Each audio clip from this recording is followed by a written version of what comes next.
honorable MP for the people of North Tong a post be on the social media.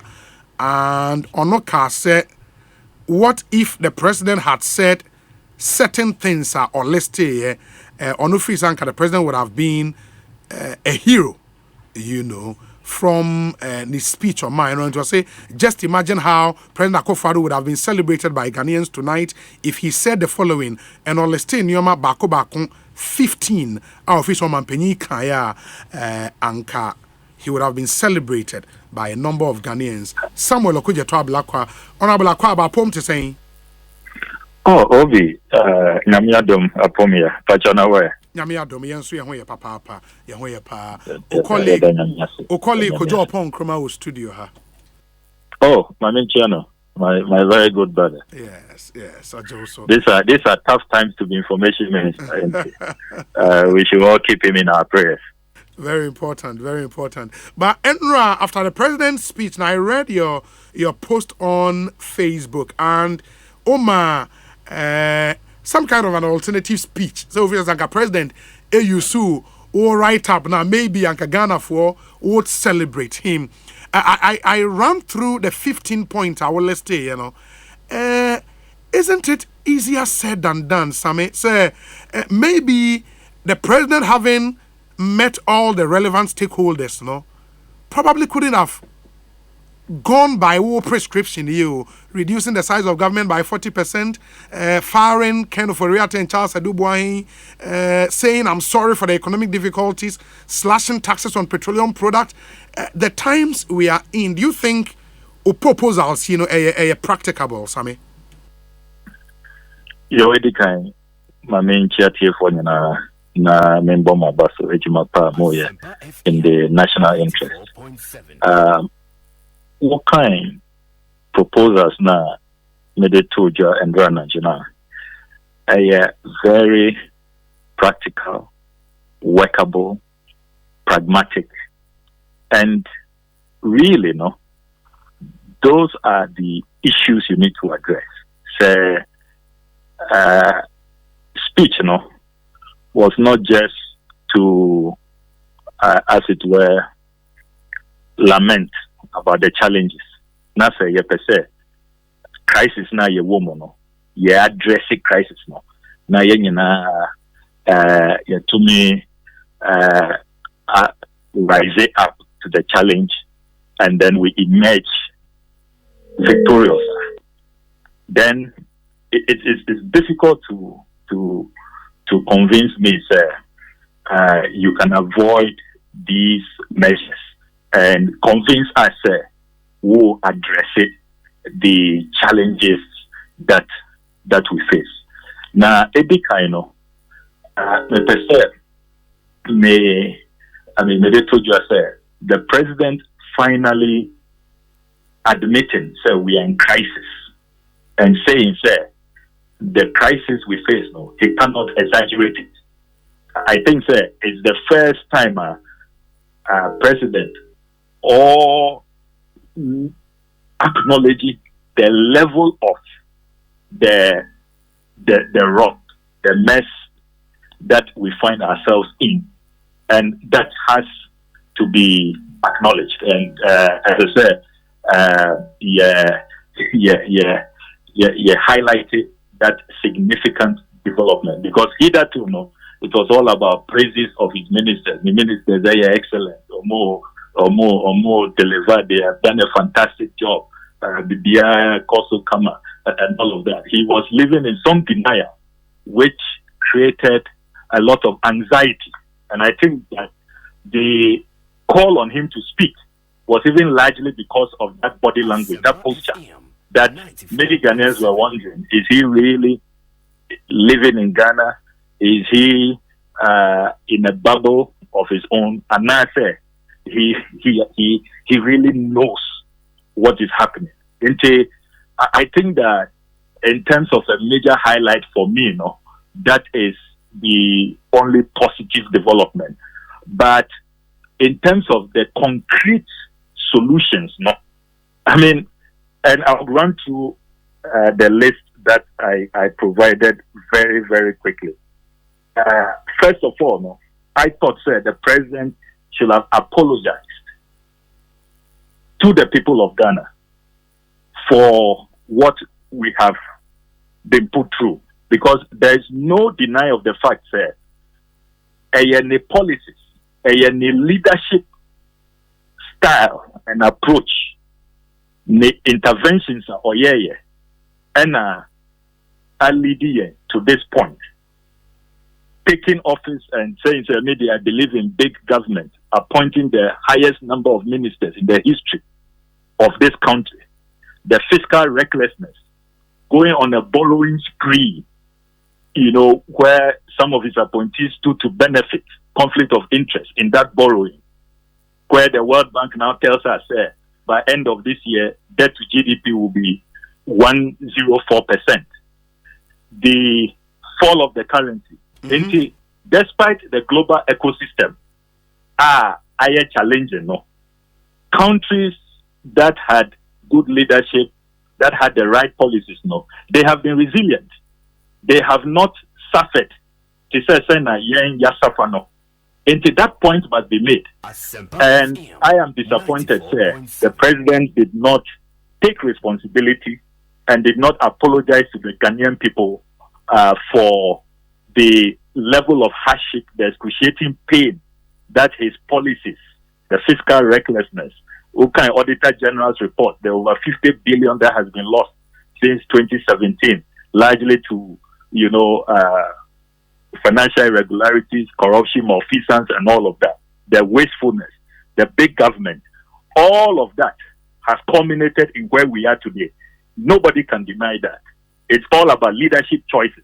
If you compare Ghana to other countries, and Ghana, to say, Bloomberg say your currency is the worst in the world, when they come to assess inflation, we are amongst the worst performing countries. When you come to assess debt to GDP, we are in the worst category. It tells you, sir, or more in charge, the managers of the economy, or more policy interventions, and even though there are global challenges, no, we didn't have any buffers, we didn't have any resistance, and our people were left to the mercy, the vagaries of the ecosystem, even more severe than any other countries. If you even consider Ukraine, the country receiving the bombs, that's a OSHA on currency, OSHA even the ability to pay their debt. All of those indicators, they are doing better than us. No? It should tell you, sir, baby Ankoye leadership was not up to the task. Indiana, yawo baby yawo no. Nobody can deny that. All objective analysts admit and concede to that fact. And I am disappointed. Many Ghanaians, if you follow social media discussions, you would hear Ghana for, you talk to my constituents, they wanted a leader to come up, admit, take responsibility, and apologize. And that's the first point I make. Second point, okay, Sami, me pacho, my young say because of time, all the 15 points we might not be able to go through. Into what I'll do is I'll run through, pick bare 4 or 5, ask you questions about them. Now, wrap it up, and then maybe later we can come back to this conversation. Going through your point, most of the points now are points you've had cause to reiterate in several interviews. For example, the issue about Omanpenyi spending a year on the rental of jet, say on suspending all ex gratia payment and all of that. That point you've made before. You also make the point, say, or slash taxes on petroleum product. I mean, some have said, say, when you take petroleum product and also price build up on a liter, tax component is about 2 cedis. And really, if you slash that, it still doesn't do much to the build up. No. No, I disagree. It does a lot. And OSHA build up now, there are some of those taxes that have outlived their usefulness. I mean, why do we still have COVID levies there? Sanitation levy, that BOLA levy, as it's popularly called. What is it doing there? It's all COVID related. It must go. When it goes, when those taxes are reviewed, no crane say it will reflect at the pump. And you will tow diesel, will tow petrol, you will pay less. What that also will lead to, and it's a transport fares will then have to move downwards. When transport fares are reduced now, the cost of living crisis, because what Ghanaians really are complaining about, what has affected Ghanaians over this period, the cost of living crisis, the way Okobisa Nyama Boa Nopa, by the time Oko organize Asan Wechi Ako Ejom area, na price not changing.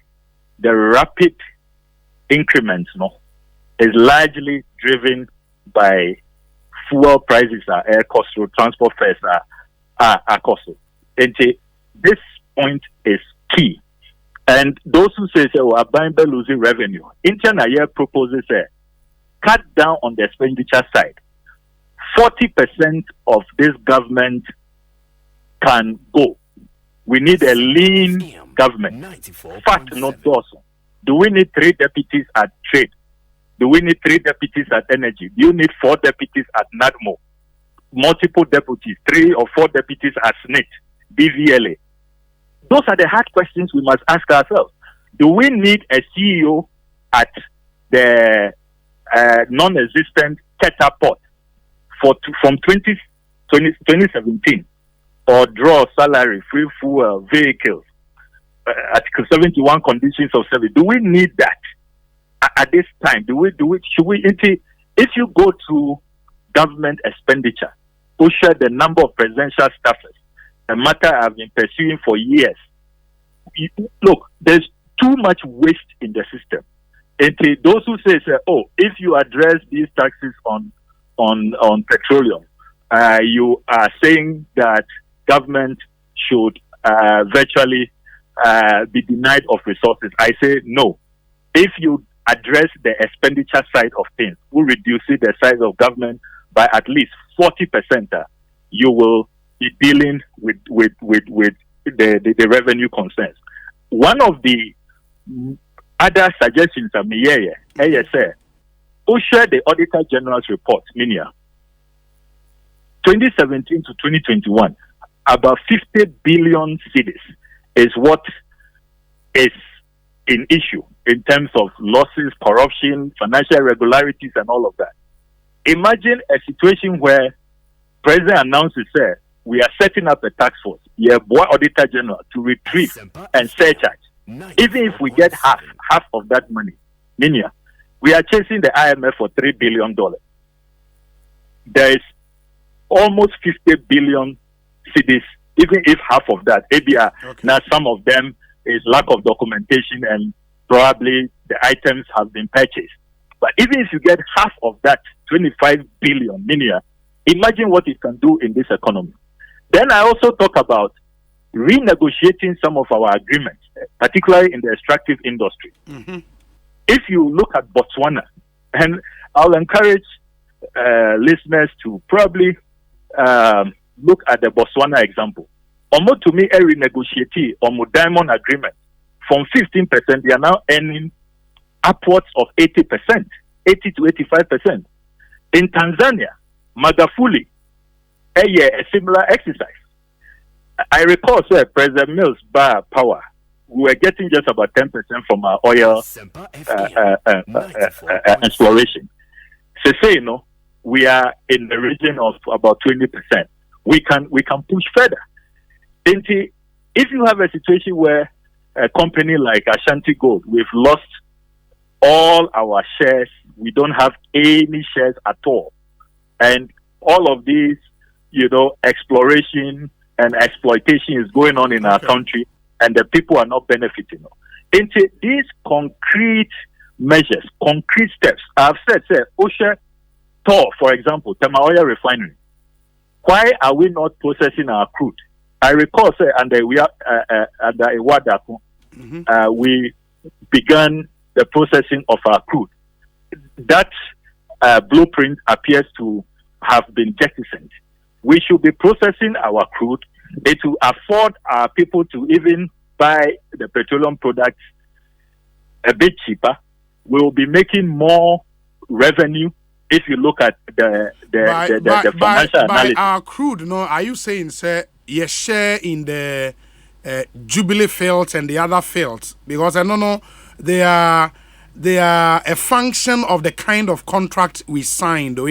So we share a word that time we actually had to go buy the crude for the test run. We have to be clear on that way. Say our crude, no, meaning say going forward, once store is working, any new discovery, baby, and we sign proper contract or what? Exactly. That's the point I'm making. It all begins with our negotiations and the kind of agreements that we sign. And I'm saying, sir, there are examples on the continent, Botswana, Tanzania. These are some of the concrete things. Gold refinery, for example. Why don't we have that? Retirees. Okay, on the gold refinery, one of the points I made about retirees, the hundreds of retirees in the system. Why are we still keeping them? Look, retirees have pensions and savings to depend on.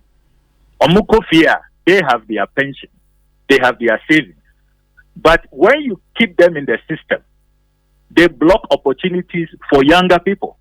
Population housing census, unemployment is at a historic high, 13.4%. NAPCO4, you said they should go home. You can't help them. If there are vacancies, why are you keeping retirees to encumber those vacancies? And there are hundreds of them all over. And you see, as if I am a prophet, when I say, me list this matter, and way na me say, Falco. I don't know if you have followed. I heard the breaking news on Joy for Omu News. Falco workers, demonstrating. You know what Kasas say? There are too many retirees, and it's one of the institutions I looked at. About 80% of the Omu management, Omu retirees. I mean, it's unbelievable. And you see, these are low-hanging fruits. Okay. I talk about dismissing the finance minister. What are you waiting for? Look, what dismisses finance minister? The confidence signals is sent to the market. We all saw when Kwesi Kwarteng was fired in the UK, what it did to the pound, how the UK market responded. There is a roadmap to achieving that, no? No, I don't believe in that roadmap. All it simply says, Mr. Moma Kenufriata Quina on the kind budget. Now, on your IMF negotiations. And after that, and then appropriation. After that, then a decision will be taken. What decision? What decision will be taken? Okay. We are not told what the decision will be. They were not emphatic in that communique. Sir, the decision will be that he should go. Because taking a decision that he stays is also a decision. In Tiana, I am urging my colleagues on the MPP side, sir. I know that they had to just allow the president out of respect. And it's a difficult decision for the president. This is his cousin. That is why governance experts always warn against nepotism. When you don't give positions to your relatives, you can deal with them when you have to. You see the difficulty now. The president cannot act, even when everybody around him, on no any MPs. So I urge our colleagues to join our action, the vote of censure, which will be maturing on the 10th of November. That is the hope of Ghanaians. Let's help the president himself. Okay. Now, about 2/3, so that we kick him out. Because that is no roadmap. It's absolutely no roadmap. To the extent that the president could not even talk about this matter last night. To tell you, sir, we cannot trust this president to take action, especially as he has been defending him a few days ago, calling him an excellent minister and all of that. There are concrete things that should be done. We will see that you are serious. You are approaching this crisis seriously. For example, economic management team. Baby, let me, with the greatest of respect, end here. We'll get back to you, but just to let you Lookout Royal Ghana Gold Refinery. I'm told, sir, it's been commissioned by the Ministry of Minerals and Land and Natural Resources. Royal Ghana Gold Refinery, and it is that company refining and as I add value to Ghana gold, as you suggested in your list. It is somebody just sent it to me. I just Royal Gold. Royal Ghana Gold Refinery. Royal Ghana Gold. Sure. Oh, okay. Sure. I don't think it came to Parliament. Okay, I'll be happy to research on it. Okay, very well. I thank the texter for the lead. Very well. My emphasis, I'll get back to you in due course. Why? No problem. Yeah, that's it. It is Samuel Okudzeto Ablakwa, North Tongue Member of Parliament, and I'm here,